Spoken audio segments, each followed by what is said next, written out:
let's get to the next.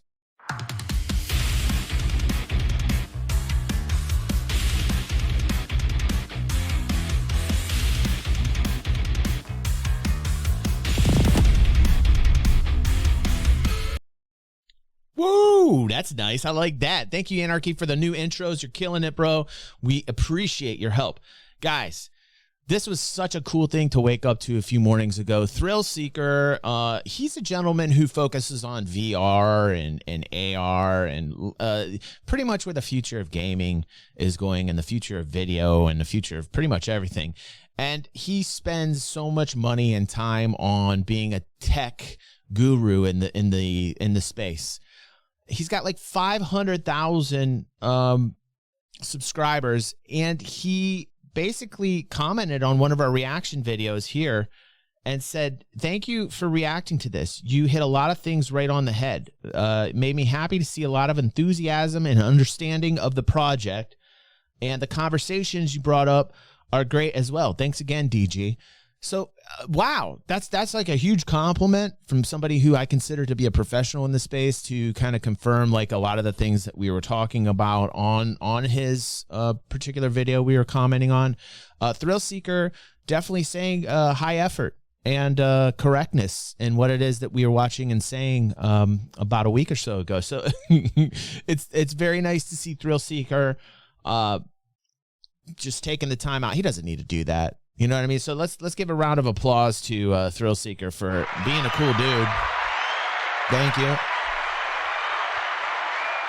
And, you know, the more we do this, the more we get noticed by everybody in the community, because we are watching what it is that they are creating, and they like to see reactions to their content, because a lot of people don't do that. And so it's probably refreshing as a content creator to see another content creator go in and give like his constructive criticism to videos and you know, opine, if you will. Opine, which is what we do here on the channel.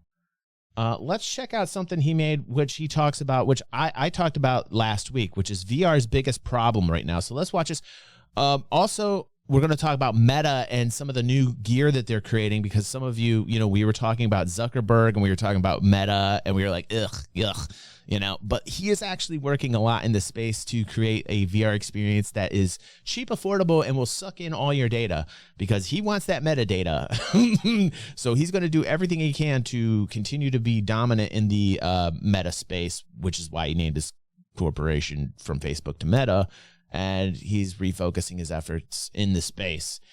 So you're going to see a lot within the next 2 or 3 years from Meta, and it's going to be kind of crazy where the space is going to go. I don't necessarily like that it's going to be Zuckerberg and Meta leading the charge, but I kind of feel like it is. So we're going to watch that after we see what VR's biggest problem is from ThrillSeeker. Let's go. There's a pretty big problem with VR right now. It's been a problem, and it's likely going to continue as a problem for a long time. Quite frankly, there just aren't that many really good VR games. Of course, we have Beat Saber and Half-Life Alyx and Blade and Sorcery and a few others, but when you compare VR games and their depth or replayability to traditional games, link it up well, and we'll watch I it think next speaks week, for buddy. itself. However, the lack of good VR games, I'd say, isn't the actual problem. It's the result of a problem. And that problem is that VR game development is just really, really hard. Actually, in a lot of ways, significantly more difficult than flat-screen game development.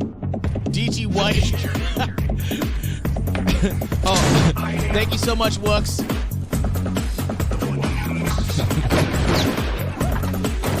Appreciate that. For my 11 Bravo buddy. Thank you so much, Wooks. That's going to our friend St. Grizz, who we're collecting money for this entire month of July, because his house got completely destroyed in a flood, and that's what his family came back to, and they're living in a hotel. So we're raising money for the month. All membership money, all Twitch money will go directly to St. Grizz this month to help him out. And thank you, everybody who continually donates to the channel. Thank you so much.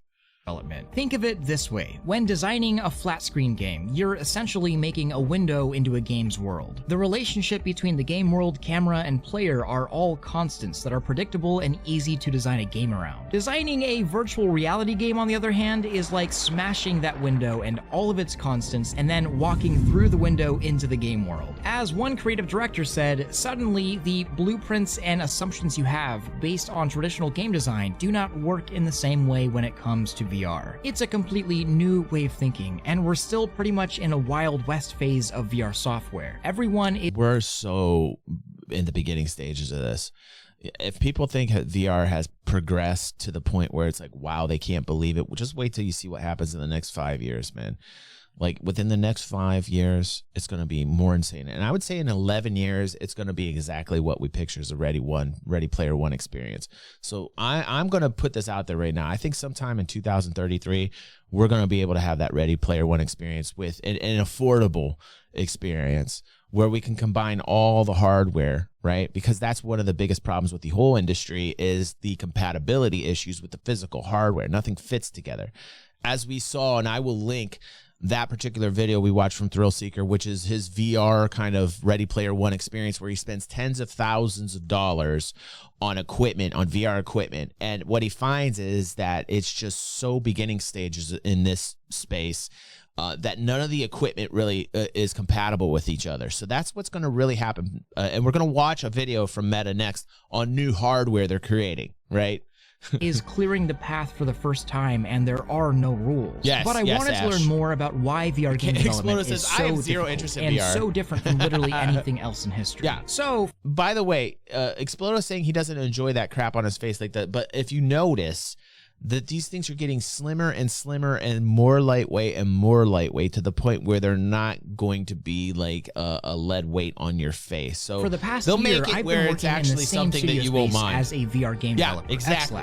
And Explodo. I learned pretty quickly, developing a VR game from the ground up can become complicated very fast. Let's talk about some basics of game design for a moment and go back to the window idea. The fundamentals of traditional game design pretty much root from a set of constants, crucial non-changing factors that a game can be built around. This is also pretty much what makes different genres of games different. Like a game's camera, say in a first-person shooter. You essentially control the camera with a controller or mouse and keyboard, but the camera can only move in ways specified by the developer. Forward, back, left, right, up, down. It's a rule. And you have these rules to create the illusion of controlling a character. Animations of a swaying gun placed in front of the camera, footsteps, and occasional world interactions all sell this illusion. And when put this way, playing a traditional flat-screen game really is like looking through a window of the game world, held together by the constants and constraints of the developer's vision to give the illusion of an expansive and immersive game world. But here's where things get weird. VR works very differently from a game design philosophy perspective. Imagine removing many of these constraints. This sounds simple, but when you break it down, every aspect of game design that has been built upon for the past 50 to 60 years is fundamentally different. Starting with the camera.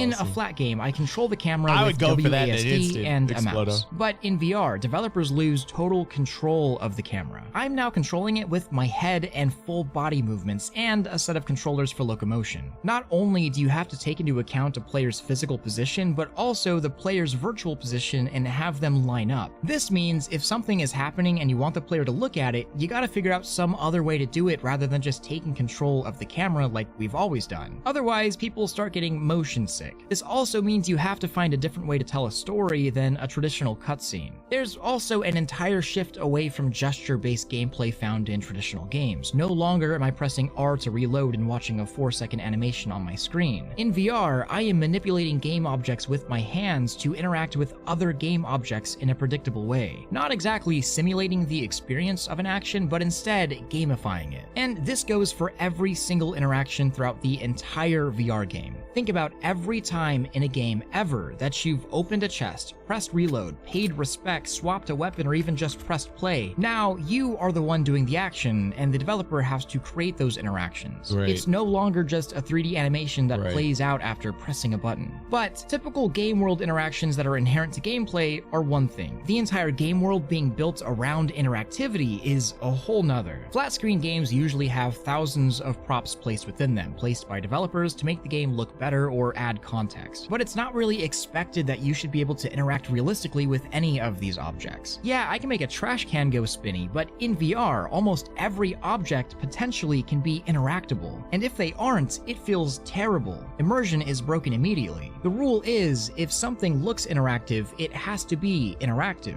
The Right. player has to be able to touch it, lift it, throw it, or press it, but that's still not it. Because that breaks immersion when there's something that should be interactable that is not. That's a big bummer.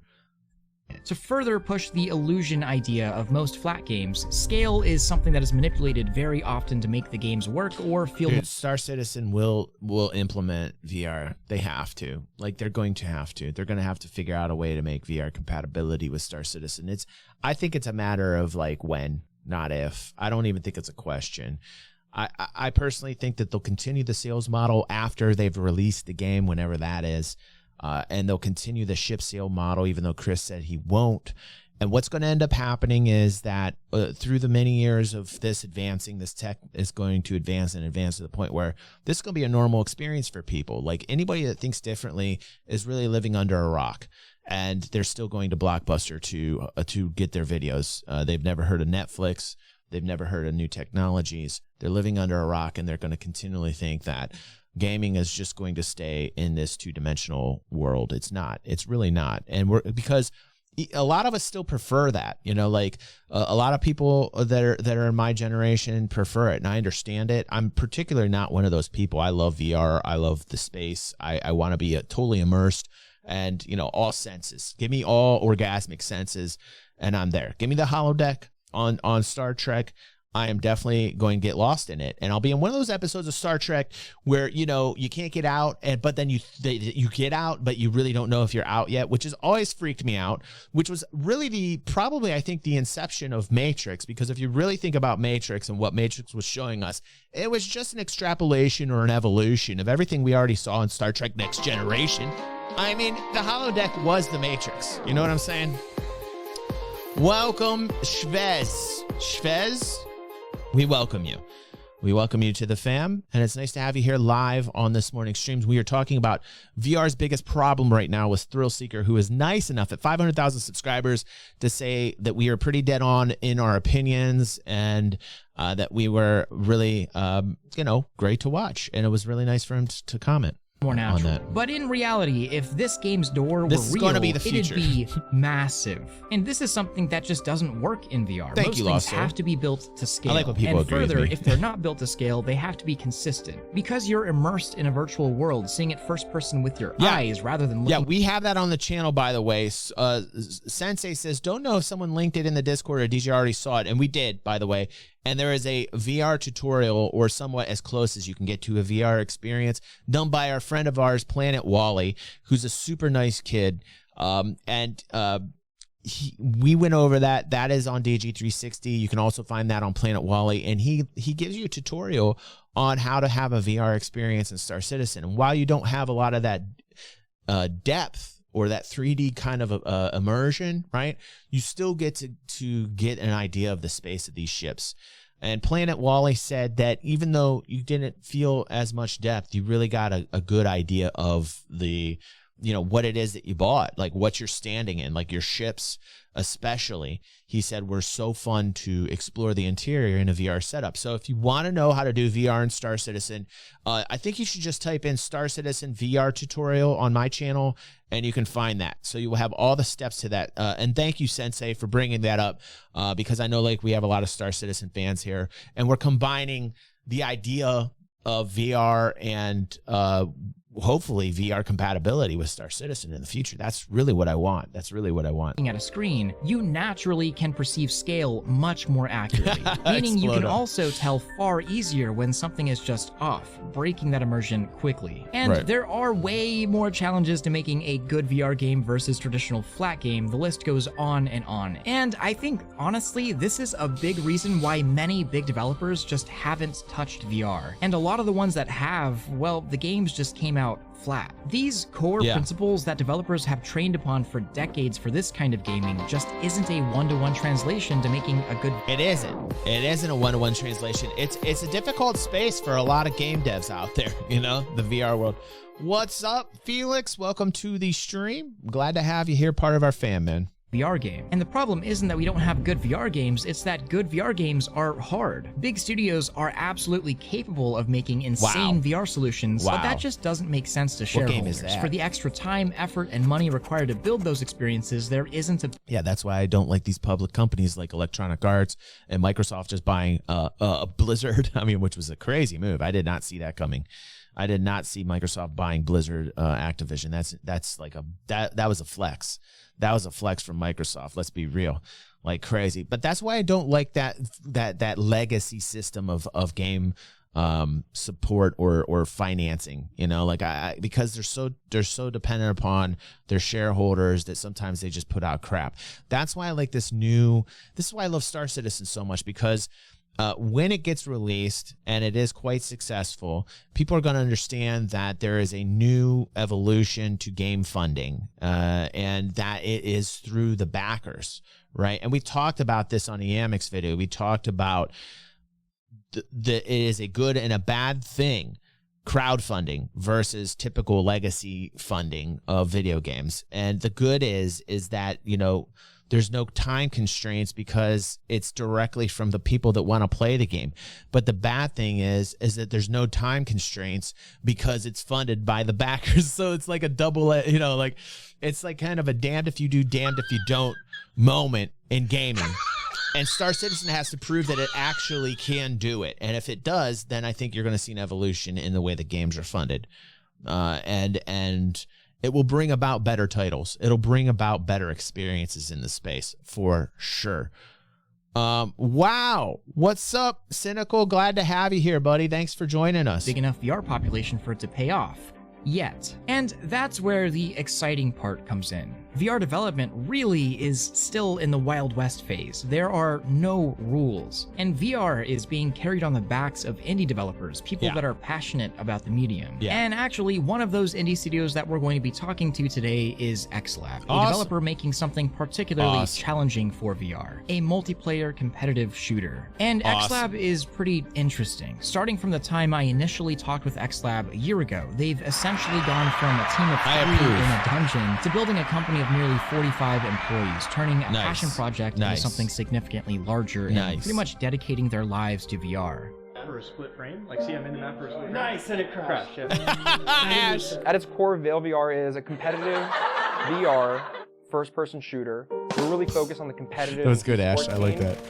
I'm the main programmer behind the game. That's why you're a mod, dude. I focus on basically all the core game design, the game architecture, all the core stuff under the hood. But for me, Veil, the aspect that gets me the most excited is the combination of next... This dude looks like a golem of sorts with this green kind of lighting and this green background. He's like, yes,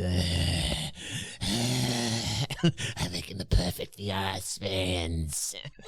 Gen VR, whatever that is, you know. And then I haven't seen daylight in 2,400 days. What's up, Anarchy? Thank you. That's going to our friend St. Grizz for helping him rebuild his house.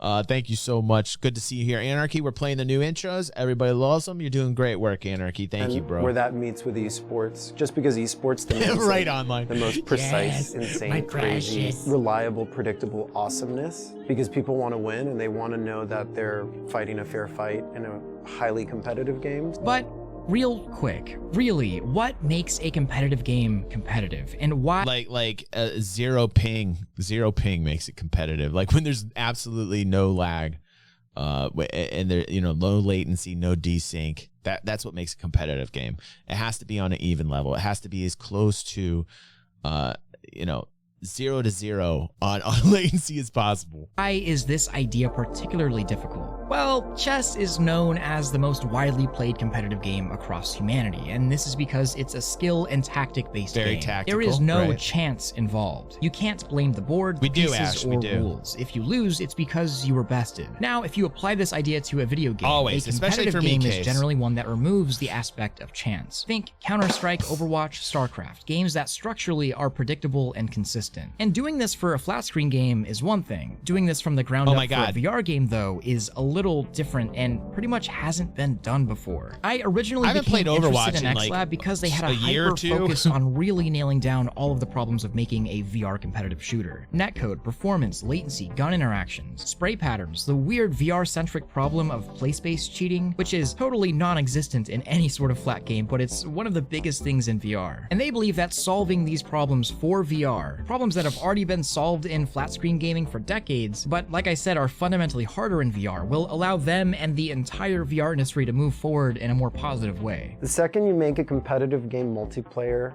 now you gotta worry about like all kinds of other stuff, right? Because multiplayer, you're basically all sharing your own simulated worlds at the same time and trying to make it this cohesive thing, like Oh, dude, just so if they that do this, everybody gets that's this feeling badass. of being in the same place at the same time. Right. Throw in, I want to have avatars with full bodies, with all this stuff going on, and we need to know who shot first. We need to know who. Also, graphically, you need less jank. You know, like in VR, you need less jank. That's the official terminology for it. You need less jank. If like the movements have to be more fluid. The movements have to be more fluid. Shot first. We got to know, right? So now when you throw all that on top of it, and you I have heard voice that. chat, I talked you right have over that. Han shot players first. running around in the world, their place-based movement of them in their actual space, like their room at home, augmenting that to live like this amazing simulation in this like hardcore VR game, right? These like are what they're things that doing. to put them all together, for it to all feel tight, for it to all feel responsive, and for when you look at other players, everything just to look normal, it gets really weird really fast. But like then when when you're playing indie a devs competitive game, people have very hard pushing ideas about how a competitive this game frontier. should be and what's okay and what's not. Right. In virtual reality, working on a multiplayer game, multiplayer games are much more expensive than single player games because you have to worry about servers, you have to worry about latency, you have to set up servers all across the world, and it's very expensive to R&D multiplayer in VR because no one's really mastered it to this date. And even for every interaction in VR, we're setting the standards. Like you guys that are watching, the community, we're setting the standard for how VR should look and feel. And there's no a one's long way really to go. found the perfect way yet. And that's the beauty of it. Yeah. It keeps changing and evolving. I And agree I'm with pretty this sure that dude. wherever we're at today, I hope to not be there a year and 2 and 3 years from now. Like it's still changing. Right. So that's the beauty of game development. Yep. So, over the past year working in the same building as XLab and eventually becoming an advisor for the studio, I've gained an entirely different perspective Oh, I on didn't know game that. development in general. And That's I cool. want to be clear, I am Dude, ThrillSeeker is funding this outfit, man. That's baller. That's pretty baller. I didn't know that. not a game developer. I am a VR enthusiast at heart that happens to cover the industry, and And there's you're no funding- guarantee as you're well that funding some XLab indie and Veil guys. will succeed the way that they hope. It could be another game, it could be I the did not wrong know time that right about now, and it's ThrillSeeker. ultimately the same idea as any other game. It's up to XLab to make a game that people want to play and support it, and it's up to the community to decide if they even want to play the game. But Dude, how fucking awesome is that, a ThrillSeeker to actually fund this outfit, man? I mean, like, he's become so successful and he's making that YouTube cash shit. He can just basically say, hey guys, I got you. I got you. they are giving it their all. There's so much heart and effort and love going into the game. And this is the same story for VR developers Right? all over the world. I love it, Even though the Sensei. VR audience is a tiny fraction of the gamer population, and VR game development is inherently far more difficult and less lucrative, at least right now, so many studios and people are putting everything they have into making cool VR experiences, and a lot of times they're building the technology from the ground up to make it happen. Eventually, the big studios will come in and we'll have our Call of Duties and Halos in VR if that's what you really want. But what we have right now as a community is pretty special. We're plotting and discovering the unlimited possibilities of virtual reality together, even if there are some growing pains. So Veil just entered closed beta, and you can try it out for yourself to see what they've been working on by requesting access and wishlisting it on Steam or joining their Discord server. They will be moving to open beta in the near future. They're just trying to make the game actually good and ready. And they're also trying something pretty different, hosting one of the first big VR esport competitions for Veil. The last one of this scale was hosted by Oculus like 4 years ago, so it's been a while. And all of those details, if you're interested in competing or playing the game, are in the description. But I wanted to close this one out with something pretty heartfelt. I do too. Game development is hard. VR game development is even harder. I didn't even come close to hitting on all of the challenges and difficulties. The list will go on, and there are challenges that we haven't even come across yet. It's new and it's exciting, but that being said, the next time you criticize VR for not having any good games, remember, we're getting there. We're all learning. And also, the next... Listen. We are the ones backing this. Like, that's what I really love about this. It's like grassroots. You know, like this really makes the gaming feel like it's much more organic when I know it's coming from us, the gamers. Makes me happier to know that like the people who are pushing the boundaries in this genre of gaming are us. Like, that's pretty cool. That makes me feel like it's a movement, right? And it gives more legitimacy to these types of projects, and these developers are indie developers who really are just getting their input from people like us. And that's really how you make a top-notch quality game, is just listening to those who play it. I mean, this is one thing that I never understood about developers who can't grasp that making a game is dependent upon those that are going to play it. Like, there are a lot of disconnects out there, and they tend to be with legacy game developers like Electronic Arts and the Activision, Blizzard, Microsoft, and like these old school legacy game developers. Is they don't understand that the disconnect is they don't want the feedback from the people playing their game, and that's not the right way to go about things, man. You have to connect with those who play the game. It's really simple, but like that, the fact that they can't get it is just, it dumbfounds me that they can't figure that out. Like, hey, you want to make a good game? Listen to the people that play it. Wow, what a revelation.